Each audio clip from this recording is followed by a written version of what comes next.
l'actu sur King FM. Mesdames et messieurs, merci de préférer la radio King FM, 9h passées de 32 minutes. Le préfet de Dakar a autorisé la manifestation de Nyolang prévue ce vendredi à 15h. Le collectif dénonce la hausse des prix de l'électricité, mais aussi exige la libération de Guy Marius Sagna et deux de ses camarades arrêtés devant le palais de la République. La marche à Dakar est prévue à la place de l'Obélix, mais aussi d'autres localités du pays vont organiser des manifestations pacifiques ce soir.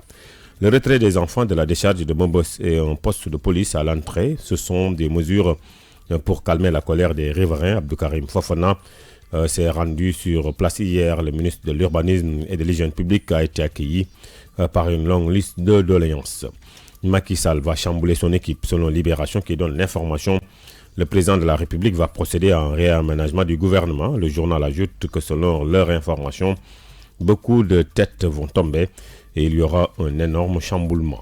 Un jeune de 14 ans poignarde à mort son camarade de classe. Les faits se sont déroulés dans le village de Ndiondon, dans la région de Diourbel. Les adolescents, tous deux âgés de 14 ans, se seraient disputés avant d'engager une bagarre qui a viré au drame. Le corps sans vie a été déposé à la morgue de l'hôpital régional de Diourbel et le présumé meurtrier est mis aux arrêts et garde à vue au commissariat central de Diourbel. Sport Supercoupe d'Espagne, Atlético Madrid a éliminé le FC Barcelone en demi-finale sur le score de 3-2. La formation de la capitale va défier le Real Madrid en finale. Ce dernier avait battu Valence 3-1. Ainsi, un derby madrilène sera mis aux prises. Et pour la musique du jour, nous vous proposons Ablaye Mbaye dans ce pays. Un titre extrait de son album Intérêt Général. Ce 10 janvier marque l'anniversaire de son décès.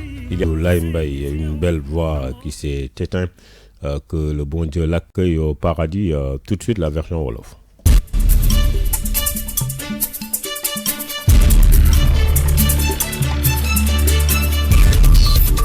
yéen a ngi déglu King FM ci 99.4.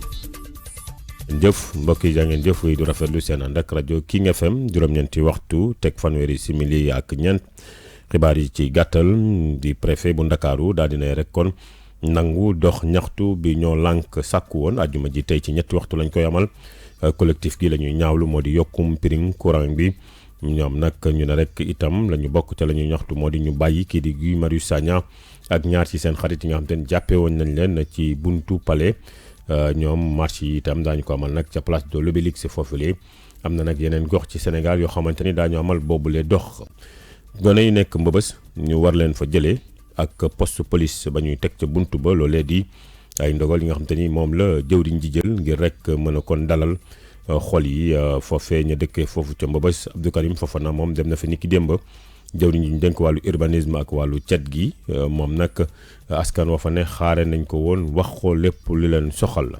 Macky Sall dana coppi équipe am loolu la Libération xëy xamle njiiti réew mi dana nag kon changé li nga xam te ni moo di gouvernement journal bi yokk ci ni bopp yu bëri daañu leen dindi te loolee nag mu ngi ko duppee chamboulement gu rëy a rëy.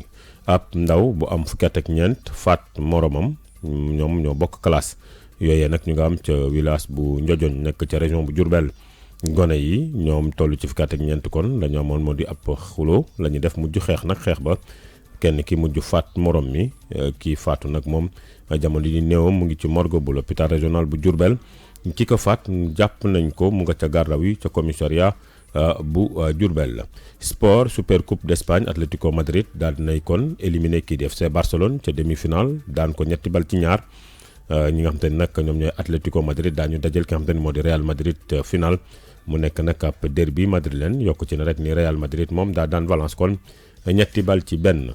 musique la ñuy jeexalee li ñu leen di dëgtal moo di Ablaye Mbaye woyam bi ñu duppee soppe yi mu génne ko ci album bu mu woyee woon kon Intérêt Général fukki fan ci weeru janvier tey ji nag kon di doon rek andi da ngeen jëf mbokk yi kon fii la ñuy yemale xibaar yi ci tënk juróom-ñeenti waxtu yu teg fanweeri simili ak juróom-ñett nes tuuti équipe rédactionnelle bu King FM dana fi teew ñu door émission 9-11 ànd ceeg Kals di ko gërëm moom yoroon wàllu technique bi Mamadou Fall ci kàddu gi jaa ngeen jëf tey yóbbu ngeen ma fu garaaw